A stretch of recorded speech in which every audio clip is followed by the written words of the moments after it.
boa tarde. O programa Primeiro Escalão tem o privilégio, tem a honra de receber hoje nos estúdios da OTV o eterno pugilista Servílio de Oliveira, o primeiro boxer brasileiro a conquistar uma medalha nos Jogos Olímpicos. Ele conseguiu esse feito nos Jogos Olímpicos do México em 1968, quando ganhou uma medalha de bronze. Para conversar com o Servílio de Oliveira hoje nos estúdios da OTV, eu convidei o publicitário Sérgio Gentili, que vai fazer comigo essa entrevista. Servílio, muito obrigado por ter aceito o nosso convite para bater um papo sobre boxe, sobre os Jogos Olímpicos, sobre sua nova profissão, o direito.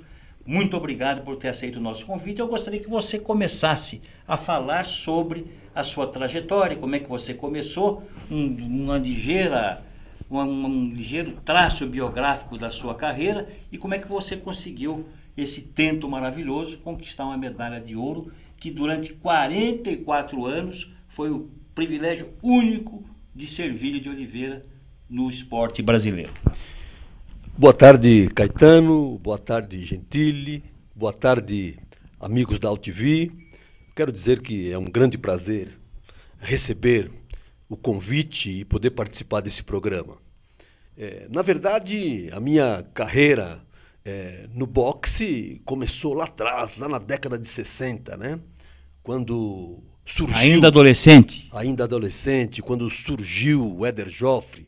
Naquela época nós tínhamos poucos atletas de nome. Naquela época nós tínhamos a Maria Esther Bueno, naquela época nós tínhamos o Éder Joffre, tínhamos o Pelé. Pelé começando a carreira, tínhamos do mundo de 58. Exatamente. Filho, que ele também acabou sendo alijado, né, por problema de contusão. Exato. Tínhamos também o Ademar Ferreira da Silva, bicampeão olímpico, não é? O nome dele nunca foi muito falado, mas, pô, o sujeito ganhar 2 medalhas de ouro olímpica é algo excepcional, né?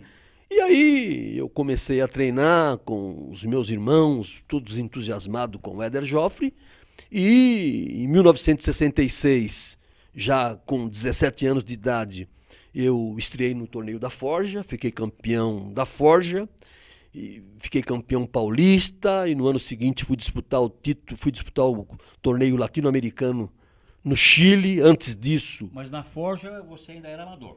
Amador. Depois aí você se profissionalizou logo depois da Forja?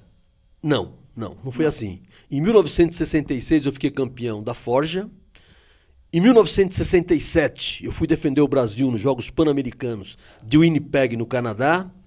Em março de 1968, eu fiquei campeão latino-americano. Né? E para disputar os Jogos Olímpicos, você tem que ser amador. Exatamente.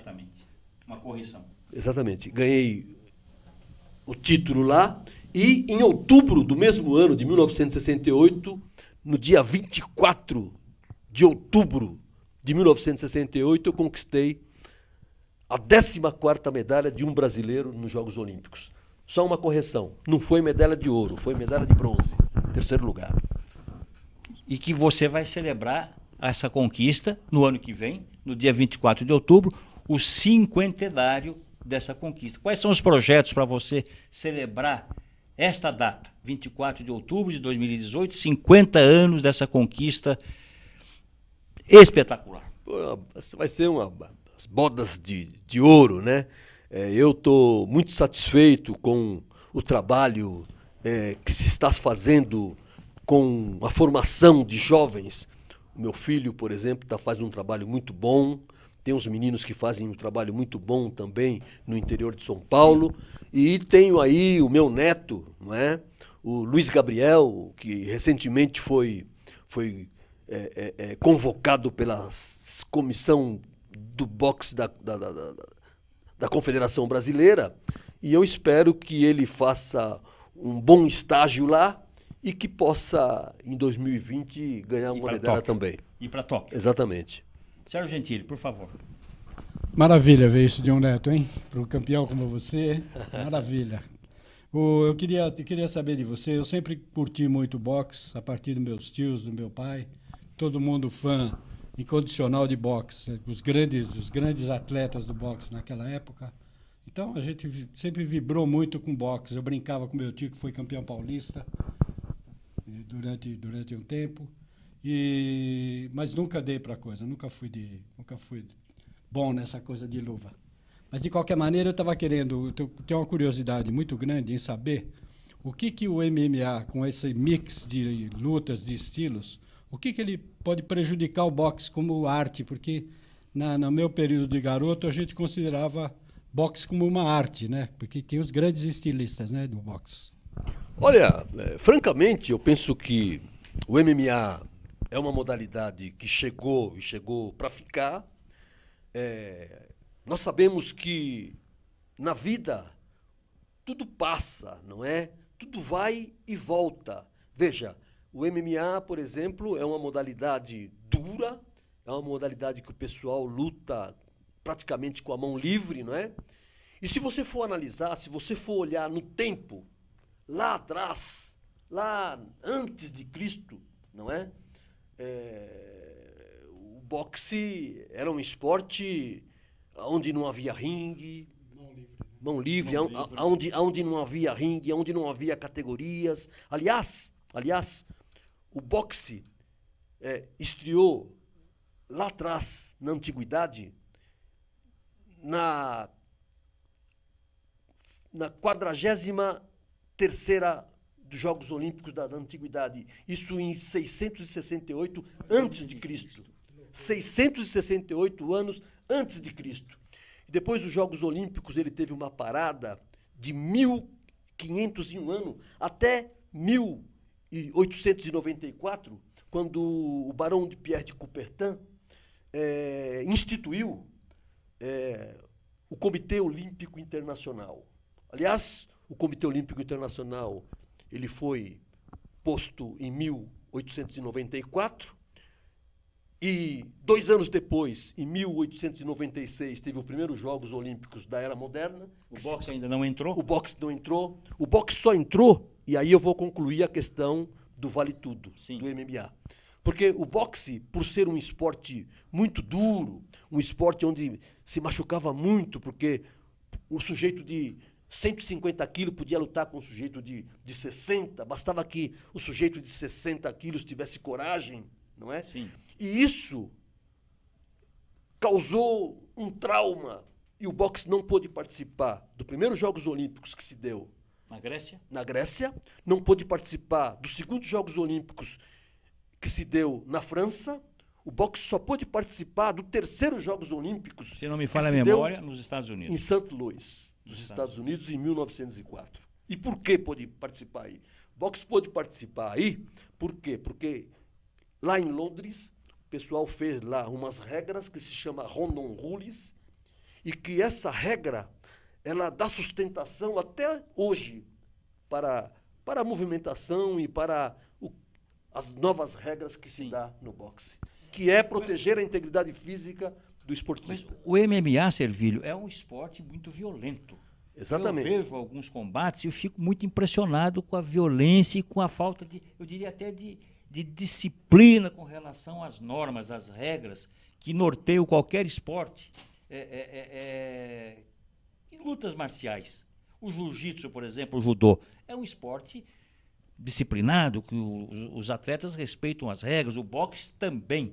Então, fazendo um cotejo, eu acredito que o boxe é um esporte que ele ensina e passa normas de comportamento para o esportista, de uma maneira geral, não só o brasileiro, mas o esportista de todos os lugares do mundo. Como é que você vê isso estabelecendo um cotejo entre o MMA, que é um esporte, eu digo, pela minha concepção, violento, demasiadamente violento, e o boxe, que é um esporte até chamado de nobre arte, né? Desde a sua criação. Sim. Como é que você vê? O boxe é chamado de nobre arte porque lá em Londres, quem praticava boxe eram o pessoal de um bom nível, né? Sim. Mas veja, a questão do MMA, eu não sou contra o MMA, eu acho que é um esporte que veio para ficar, é um esporte duro, né? Mas participa aquele sujeito que quer participar. Eu jamais participaria de MMA, eu jamais lutaria MMA, porque é um esporte muito duro e onde se pode dar joelhada, onde pode se dar cotoveladas e tal, mas São golpes golpes duros, mas Você vê, então, aquele paralelo que eu traço entre a não participação do boxe lá atrás em Jogos Olímpicos, eu digo, o boxe era um esporte discriminado e o pessoal se cuidou, e hoje está todo mundo aplaudindo e batendo palma para essa violência que é o MMA, mas participa aquele que quer e aquele que gosta. Agora, o boxe no Brasil ele começou a ganhar notoriedade e impulso a partir de Éder Joffre no finalzinho dos anos 50, início dos anos 60, Sim. que você também participou efetivamente nesse período. Aliás, diga de passagem, Edson, o Servílio, Éder Joffre disputou os Jogos Olímpicos em Melbourne, na Austrália. 1956. E não venceu, e não conquistou a medalha. O Éder Joffre... Por quê? O que houve? Que ele não, você poderia... O que houve que ele não conquistou a medalha com todo o talento característico ao Éder Joffre? O que ocorre é o seguinte, o boxe é uma caixinha de surpresa, né? Muitas vezes, você, às vezes, pode cair, por exemplo, numa chave onde está lá um sujeito que poderia disputar com você na final. Sim. E aí o que aconteceu comigo no México é uma prova disso, não é? O Éder Joffre ele perdeu para um chileno, Cláudio Barrientos. E depois, alguns anos depois, no dia 18 de novembro de 1960, ele ganhou o primeiro título do mundo para o Brasil. O Éder Joffre, para mim, ele é o concurso. Está acima de qualquer um. Como é que você analisa hoje o estágio do boxe brasileiro, transportando todos esses períodos, Éder Joffre, Servílio de Oliveira, Miguel de Oliveira, Maguila, etc, etc. Veja, esses grandes nomes do Caetano, boxe brasileiro. Você faz parte desse time de notáveis do boxe brasileiro. Veja, o que eu acho é o seguinte. Lamentavelmente, eu penso que a condição do boxe, eu penso que a coisa vem se definhando. Eu penso isso. Eu penso que os boxeadores, aquela galera antes da minha fase, foram melhores que a minha fase. Eu penso isso. A minha fase foi melhor do que a fase seguinte. Eu penso que o boxe está faltando um trabalho mais sério por parte daqueles que estão por trás do boxe brasileiro, que é a Confederação Brasileira, que ela não faz o trabalho que se devia fazer. Não faz. Não, no meu entendimento, não quem faz. Quem seria o responsável pela formação do atleta, do lutador de boxe do Brasil? Olha, eu penso que... Hoje, o clube? Seriam os clubes? Os clubes. Seria o poder, o Estado, a universidade? Como é que você traçaria eu penso que... para a formação do atleta? Particularmente, eu penso que todas essas verbas governamentais, de lei de incentivo, etc. e tal, eu penso que essa verba deveria ser colocada num lugar onde estão a massa, para você formar atleta de fato. Eu penso que o atleta de ponta, ele devia buscar a verba dos patrocínios das empresas, etc.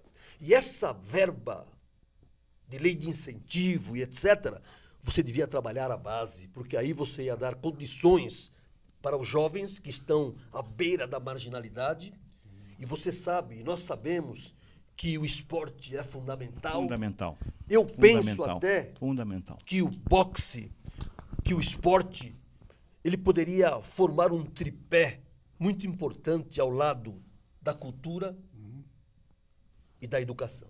Mas a confederação, que é uma entidade que se pressupõe que ela existe, tem como missão a formação do atleta, o cuidado com a carreira do atleta, dar estrutura para o desenvolvimento do boxe. Por que ela não faz isso? Olha, você muito bem colocou e criticou um minuto atrás. Olha, na verdade, eu penso que, infelizmente, o esporte no Brasil, ele deveria ser olhado de uma outra forma.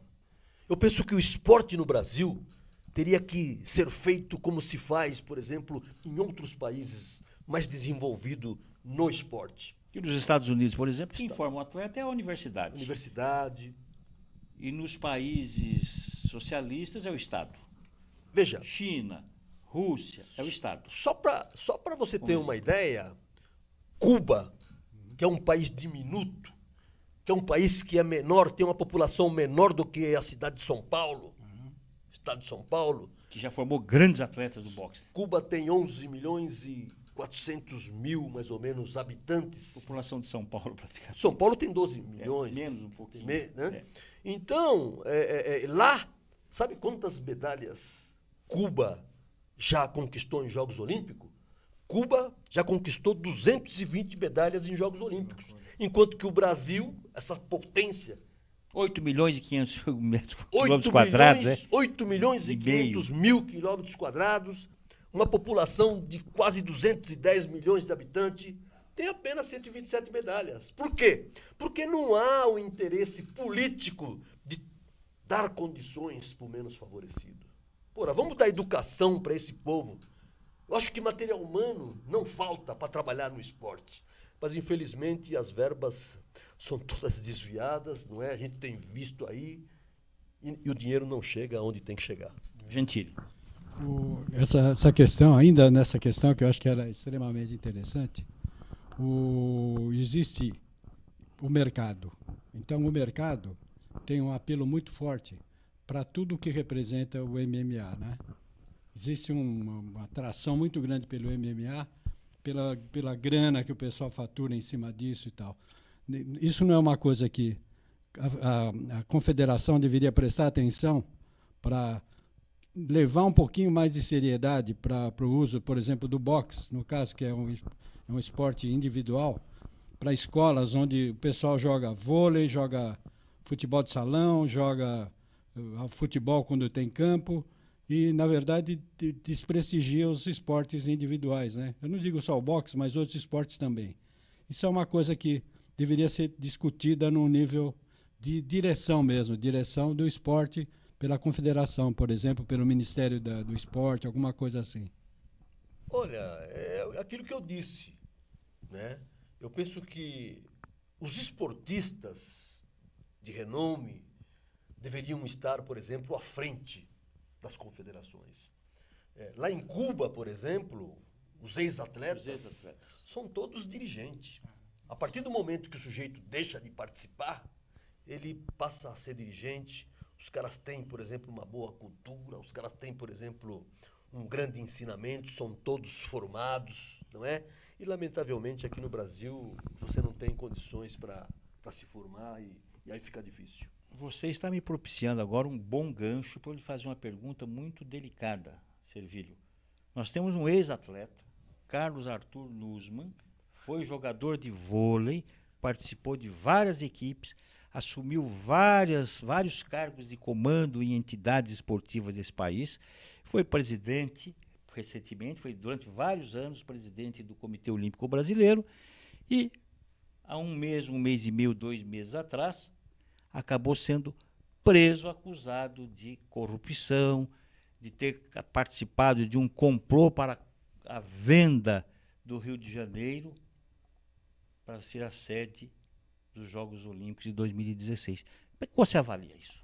Olha, é lamentável. Gostaria de ouvir o seu comentário sobre esse é um problema que acabou com a reputação do Brasil no mundo, esse episódio que envolve o Comitê Olímpico Brasileiro. Olha, na verdade, esse é um problema seríssimo, né? Eu, particularmente, fiquei muito triste com essa situação, não é? Mas é algo que vem acontecendo não só lá no Comitê Olímpico Brasileiro, mas como também de maneira na política em geral. Nós temos visto aí os acontecimentos dos últimos tempos que todo esse tipo de coisa está jogando o nome do nosso país na lama, lamentavelmente, não é? Eu, particularmente, Caetano, eu fiquei muito triste, eu jamais pensei que esse tipo de coisa pudesse acontecer, principalmente quando disseram que... O evento foi maravilhoso, né, no Rio de Janeiro, os jogos... o evento foi maravilhoso. E o boxe finalmente conseguiu ganhar uma medalha. O boxe conquistou uma medalha de ouro, né? Foi bacana isso, foi muito bom, né? Mas eu penso que se o trabalho, não só do Comitê Olímpico Brasileiro, assim como também da confederação, ao invés de uma medalha de ouro, eu penso que nós poderíamos ter conquistado umas 2 ou 3. E por que não conquistou? Porque faltou um trabalho sério da Confederação Brasileira. Você diz no boxe. No boxe. No boxe. Mas também faltou o policiamento do Comitê Olímpico Brasileiro. Por quê? Porque um país que pretende fazer uns Jogos Olímpicos, como foi o caso do nosso país, já se sabia há 7 anos antes que haveria uns Jogos Olímpicos e que o Brasil estaria bem próximo de conquistar, você devia saber, olha, quem são os atletas que nós temos para defender o Brasil em 2016. Bom, em 2012 nós conquistamos 3 medalhas, depois de 44 anos, depois da minha medalha. Conquistamos uma medalha de bronze com a Adriana, a outra de bronze com Yamaguchi, Falcão, e prata com o Esquiva Falcão. Muito bem. O que o pessoal devia fazer? Ora, esses boxeadores, vamos segurá-los para defender o Brasil em 2016. E fazer um trabalho, conquistar para eles, por exemplo, a Bolsa Atleta Pódio, que a Bolsa Atleta Pódio para os atletas desse nível, que defendem o Brasil, era de 15 mil reais. Sim. E os caras poderiam ter permanecido no boxe amador e defendido o Brasil em 2016. Aí, ao invés de uma medalha, nós poderíamos ter 3 ou 4 medalhas. E tinha também o Everton Lopes, que foi campeão do mundo amador e que, na minha opinião, é a maior esperança brasileira para conquistar um título do mundo, embora há controvérsia. Eu tenho aqui uma colocação para fazer com relação a isso. Provavelmente, esse pessoal do COI, agora que a gente sabe a história que se passou, provavelmente eles prestigiaram aqueles atletas que poderiam dar mais visibilidade para alguém, né? Para alguém que tivesse interesse econômico, no caso, né? Infelizmente, essa é a grande realidade. É lamentável. Quer dizer, os caras olharam, por exemplo, para si próprio, em detrimento do país. Sim. E aí é lamentável, né? O Eduardo Orrata, teu grande amigo, especialista em boxe, jornalista que conhece profundamente essa modalidade, me pediu que me fizesse uma pergunta. Você citou o Esquiva, citou o Yamaguchi, e o Orrata pergunta se o Esquiva e o Yamaguchi têm potencial para ganhar um título mundial. E se eles estão sendo bem treinados, estão sendo bem orientados. Veja. E se não pode ocorrer novamente o que aconteceu com o Sertão. Veja. Pergunta do Eduardo Orrata para você. Meu amigo Orrata, companheiro de longa data, Orrata também foi atleta da minha equipe. Hein? Lutou boxe. Treinou conosco lá em São Caetano. Veja. Na verdade, o seguinte, esses meninos, o Yamaguchi, o Esquiva, o próprio Everton, o pessoal às vezes fica meio triste comigo, porque eu não tenho bem as palavras. Eu sou um cara que lutei boxe, já apanhei muito, bati muito e continuo no meio. E eu digo aquilo que eu acho. Por isso que você é respeitado e tem credibilidade. O que você diz tem credibilidade. Caetano, eu vejo assim. Eu acho o seguinte, eu acho que não doura a pílula. Eu acho que esses meninos... Não entra em clinch. É como recurso para enrolar, para conseguir... Não é? Na verdade, Caetano, eu acho que tanto o Yamaguchi quanto o próprio Esquiva, eu acho que esses meninos têm um potencial tremendo. Só que, no meu entendimento, eu penso que você devia fazer um trabalho diferente com eles. Como? Fazer um trabalho para aumentar o grau de dificuldade luta a luta, porque não adianta você trazer adversários fracos. Treinar, aí você vai lá e ganha com facilidade, e quando chega na hora da verdade, o lutador não consegue corresponder à expectativa. Então você tem que fazer o trabalho que foi feito, desculpe a falta de modéstia, o trabalho que foi feito com o Sertão. O Sertão, quando ele fazia parte da seleção olímpica, ele era mais um. Passou profissional, foi treinar com o meu filho e nós fomos programando ele luta a luta e aumentando o grau de dificuldade luta a luta e o cara chegou ao título do mundo. Então eu penso que esses meninos eles têm condições, mas eles têm que ser feito um trabalho mais graduado. Eles têm que lutar com adversários que realmente vale a pena.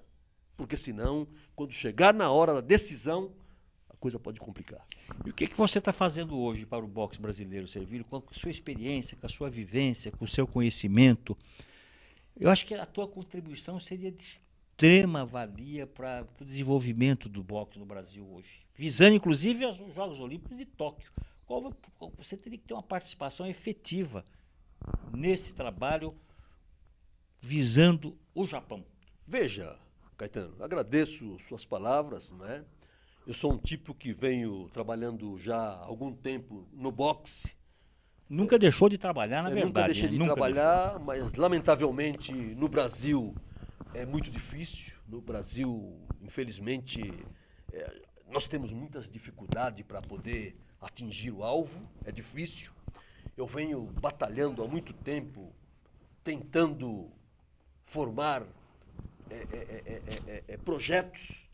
Tenho um projeto aprovado da lei de incentivo, mas a gente encontra muita dificuldade. Você encontra muito mais pessoas para atrapalhar do que para ajudar. Eu sinto isso na pele, não é? E é lamentável, isso é lamentável. É lamentável. Eu soube por intermédio de um diretor do esporte, da Sociedade Esportiva Palmeiras, Luiz Cláudio Granieri, que aliás é teu fã, conhece a tua carreira nos mínimos detalhes. Ele me disse que o Palmeiras vai priorizar em 2018 uma plataforma para o desenvolvimento do boxe no clube. Olha, Sociedade Esportiva Palmeiras. veja, Me pediu que divulgasse isso e pedisse a sua opinião sobre essa iniciativa do Palmeiras. olha, na verdade, o treinador de boxe que está lá no Palmeiras, no meu entendimento, é um dos maiores conhecedores da modalidade. É um cubano que já está lá fazendo um grande trabalho, é meu amigo. Ele se chama Francisco Garcia, o Paco. Ele já faz lá um trabalho bacana e esperamos que isso que esse diretor disse realmente possa fortalecer cada vez mais o trabalho que já está sendo feito lá. O Espéria, falando em clubes, foi um dos primeiros clubes no Brasil a abrigar grandes combates de boxe. Inclusive o Espéria, se me corrija se eu estiver errado, criou uma escola de boxe nos anos 40, 50, 60, que é um clube centenário, o Espéria. Olha, eu... Procede? Veja, procede. E quando você volta no tempo, né? Você me faz lembrar, por exemplo, o Matarazzo, as firmas, as empresas, porque naquela época não havia patrocínio como tem hoje. Ou seja, as leis de incentivo, Bolsa Atleta, Bolsa Pod, não havia. Então, você, para ter condições, você tinha que ser olhado para alguma empresa que tivesse um departamento de esporte lá. E eu tive a felicidade de ser chamado pelo Antônio Ângelo Carolo, Sim. que Deus o tenha, para mim, um dos maiores treinadores que esse país já teve, e me levou para a Pirelli em 1966. Eu entrei para trabalhar na Pirelli. A Pirelli A tinha Pirelli te tudo. patrocinou. Quer dizer, entre Também, aspas. também. Não, a Pirelli me levou lá para trabalhar, eu trabalhava Sim. lá. E pela manhã fazia a minha parte física, trabalhava das 8 até as 5 da tarde, saía às 5 horas da tarde e ia para treinar. Quer dizer, você tinha que trabalhar. Esse era o patrocínio que nós tínhamos naquela época. Mas eu, se não fosse a Pirelli, se não fosse o trabalho que foi feito, eu jamais teria conquistado o que eu conquistei dentro da modalidade. E a sua escola, Servilho? O que você pode falar sobre a escola que você criou e fundou? Nós temos imagem, inclusive, da sua escola aqui no nossa database do primeiro escalão. Ah, que bom, bacana. Vamos ver. Aos 65 anos, o ex-boxeador Servilho de Oliveira ainda exibe a agilidade de um campeão. Servilho entrou para a história do esporte nacional ao se tornar o primeiro boxeador brasileiro a conquistar uma medalha olímpica. há 45 anos na Cidade do México. A minha medalha em 1968 foi a 14ª medalha de... O Ivan. Essas imagens aí é uma imagem do filme 12 Rounds. Aí tá o Bolinha, o menino que poderá ganhar uma medalha. O Luiz. Luiz Gabriel. Luiz Gabriel. Aí tá o Sertão, quando ele ganhou o título do mundo. E aí tá o Ivan, o meu filho menor, que é o pai desses dois meninos. Sabe muito de boxe, o Ivan. Teu filho. Técnico, meu filho mais novo. Técnico do Demian Maia. Já treinou com o Shogun Rua. Esse é o Bolinha. Esse é o Bolinha, não é? Que hoje está bem maior já, está com 16 anos de idade. Recentemente foi convocado para treinar na seleção olímpica. E eu tenho uma grande esperança que esse menino poderá melhorar a cor da medalha. Eu acho que ele vai melhorar a cor da medalha. Neto, então podemos apostar na frase: neto de peixe, peixinho é. Eu acho que sim. Hein? O garoto tem neto de peixe, peixinho é. O garoto tem potencial e treina com o pai dele, que também é um conhecedor. O pai dele nunca foi boxeador, mas desde criança viveu no ambiente. Sim. Sabe muito. Qual vai ser a categoria deles? Olha, ele chegando em Tóquio. Na verdade, hoje ele está lutando na categoria dos 52 quilos. Mosca. Na minha categoria. Mesma categoria. Que eu participei.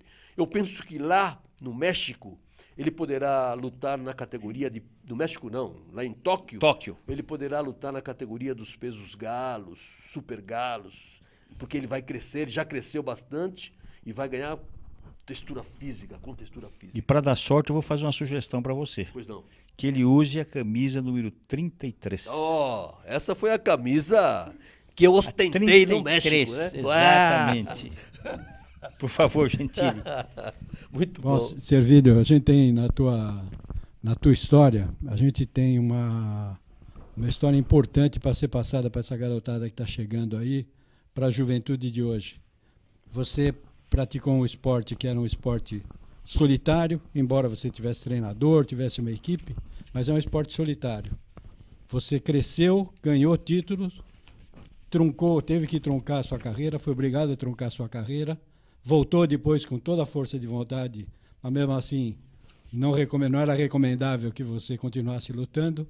Teve uma frustração nesse meio aí que eu queria que você contasse, mas você caminhou por uma trilha de empreender coisas, e empreender o social, empreender a formação dos jovens e tal. Eu queria que você falasse um pouquinho a respeito disso, dessa tua perseverança em fazer a coisa vingar.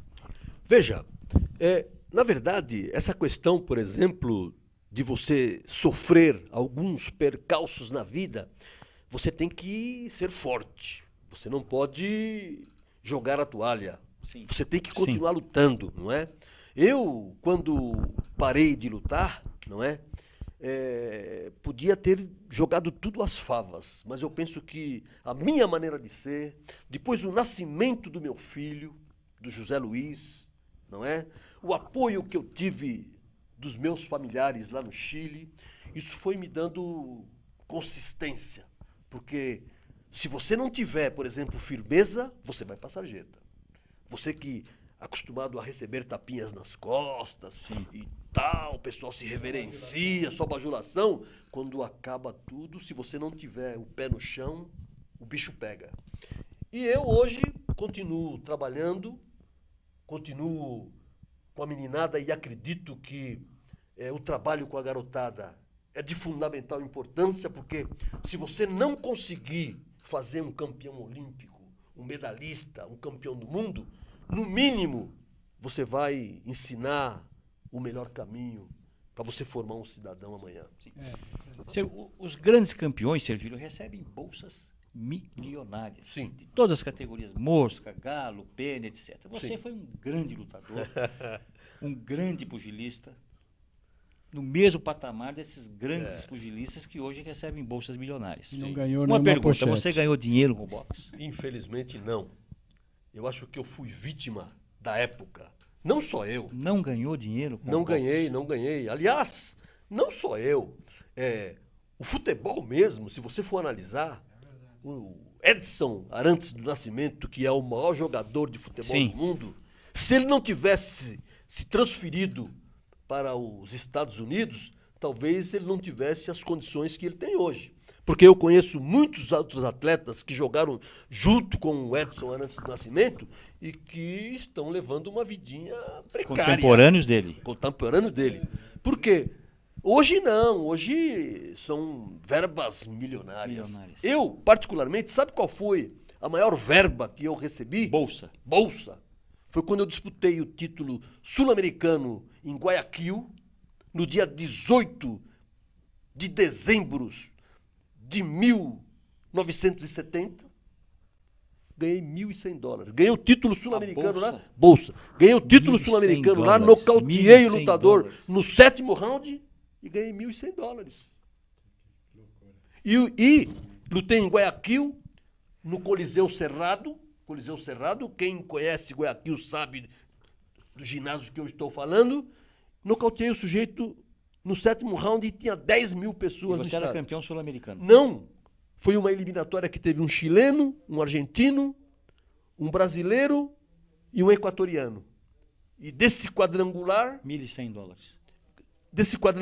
sobraram 2, que foi o equatoriano e eu tive que decidir o título lá no Equador, lá em Guayaquil. E essa foi a maior bolsa que você recebeu? Essa foi a maior bolsa que eu recebi. Eu acredito que um árbitro hoje, uma grande luta, não ganha muito mais que $1.100. É hoje, né? Hoje, quanto Hoje, ganha? então, Qual é o cachê de um árbitro hoje, internacional? Então, mas veja, Caetano, Eu naquela fico época... impressionado. Naquela época não havia... Mesmo o Éder Joffre, acho que não ganhou muito dinheiro com o não boxe, o ganhou. Miguel de Oliveira, Não seus ganharam. colegas de ringue. Não ganharam. Hoje, veja, hoje, a melhor bolsa, a melhor verba do esporte mundial é de um lutador de boxe, é do Floyd Mayweather. Impressionante. E por quê?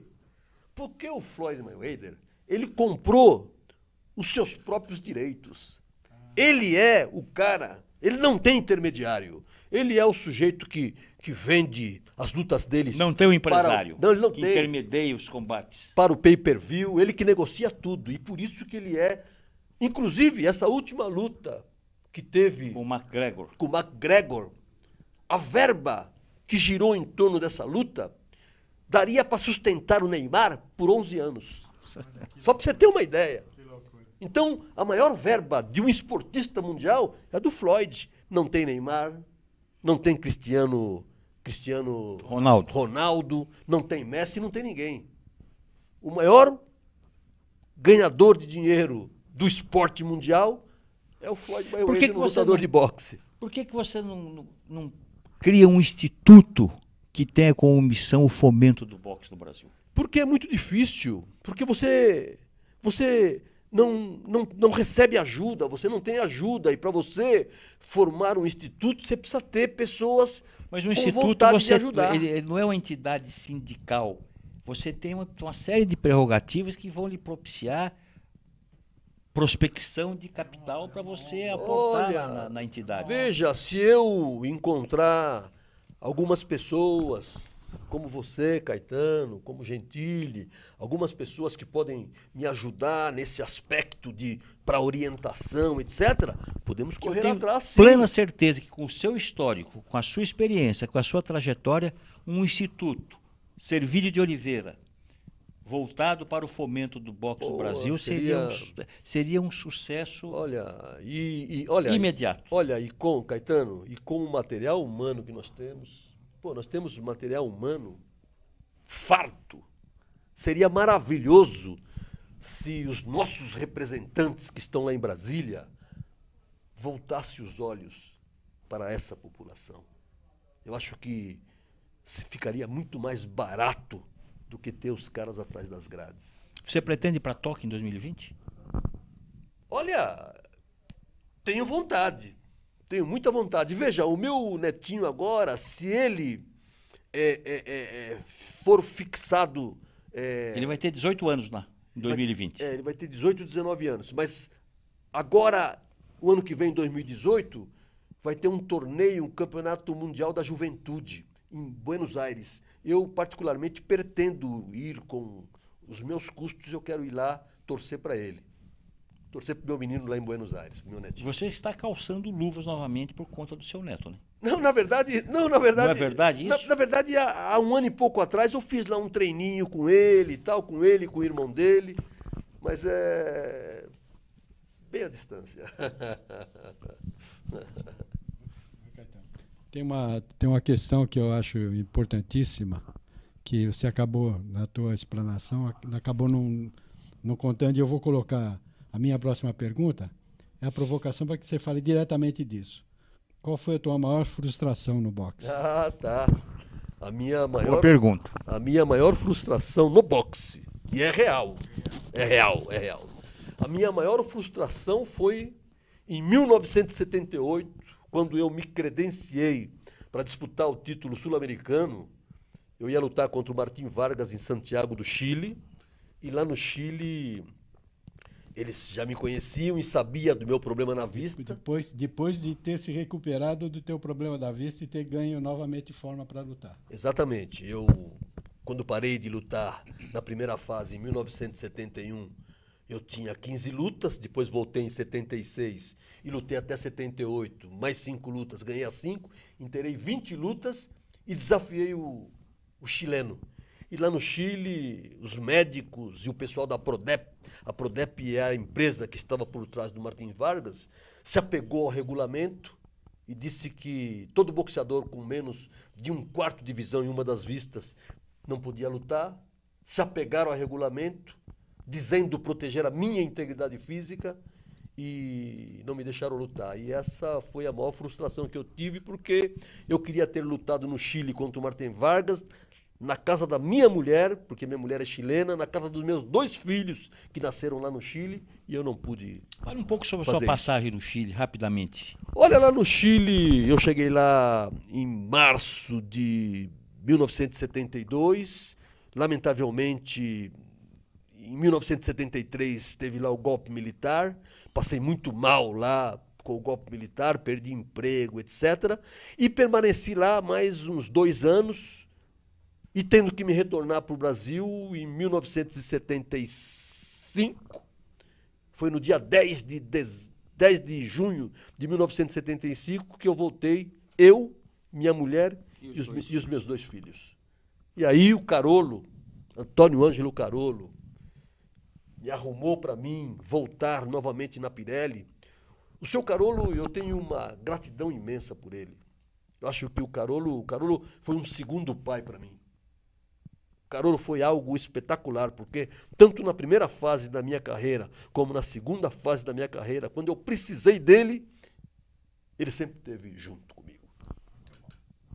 Você recentemente conquistou mais um pódio na sua vida profissional. Você se formou em Direito. Sim. Eu queria que você falasse um pouquinho sobre essa decisão, por que você voltou a estudar, voltou para os bancos escolares e escolheu o Direito como profissão. Que você me disse, está se preparando aí para a prova da OAB. Sim. E pretende exercer. Sim. A advocacia. Olha, na verdade, eu sempre gostei do direito, mas o que mais me incentivou foi eu ter, por exemplo, um filho, não é, que é advogado, formado, é procurador federal, e ele tem me incentivado bastante, ele me incentivou muito. E em 2009 eu prestei o vestibular, passei no vestibular e conquistei o título de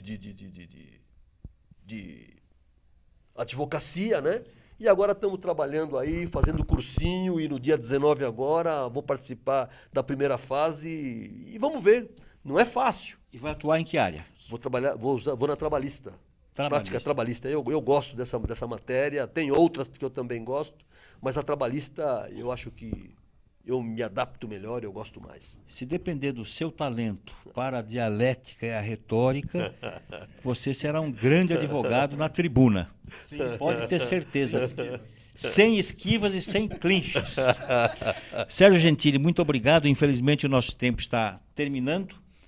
Meu amigo, e eu sou seu admirador, eu sou jornalista, mas admiro a sua trajetória como esportista, como mestre, como grande boxeiro. Quero agradecer a sua presença, por ter aceito o nosso convite para participar do primeiro escalão. As portas desse programa estarão sempre abertas para você. As suas considerações finais. Na verdade, Caetano, eu quero dizer que, puxa vida, me sinto honrado. Quando eu recebi o seu telefonema, eu fiquei surpreso, porque fazia já algum tempo que a gente não se falava, não é? E para mim foi uma honra participar desse programa, de estar aqui com você, de estar aqui com o Gentili, de estar aqui com o pessoal da AltV. Eu acho que foi um prazer, e é um prazer enorme, e espero, no futuro, em breve, ser convidado você novamente. voltará. Terá muita novidade. Muito obrigado, Caetano. O primeiro escalão volta na próxima terça-feira, às 16 horas, ao vivo. Até lá, muito obrigado.